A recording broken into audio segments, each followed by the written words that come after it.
C'est pas le seul tracas du président. Là, on relève des signes préoccupants pour ce qui est de la création d'emplois.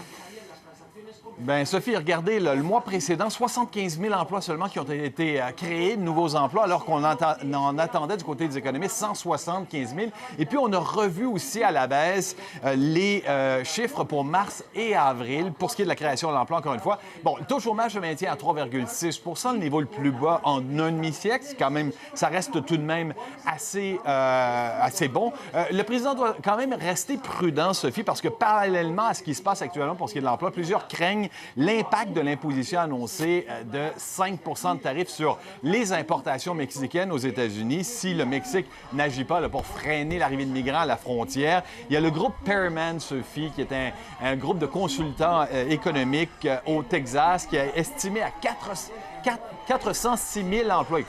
C'est le chiffre qu'on met de l'avant, le nombre d'emplois donc qui seraient éliminés à cause de ces tarifs-là. Le président qui, via Twitter, se montre, lui, relativement optimiste, prudemment tout au moins. Si nous sommes en mesure, écrit-il, de conclure un accord avec le Mexique, et il y a de bonnes chances que nous le puissions, ils vont commencer à acheter des produits agricoles à des niveaux très élevés. Et dès maintenant, on voit qu'il veut parler à cet électorat là, agricole, rural, qui est inquiet de voir ces tarifs-là s'installer. Sans accord, le Mexique va commencer à payer les tarifs dès lundi. Bon, on en est au 3e jour de négociation. On va voir si ça va se poursuivre, Sophie. 3e jour de négociation entre Américains et Mexicains.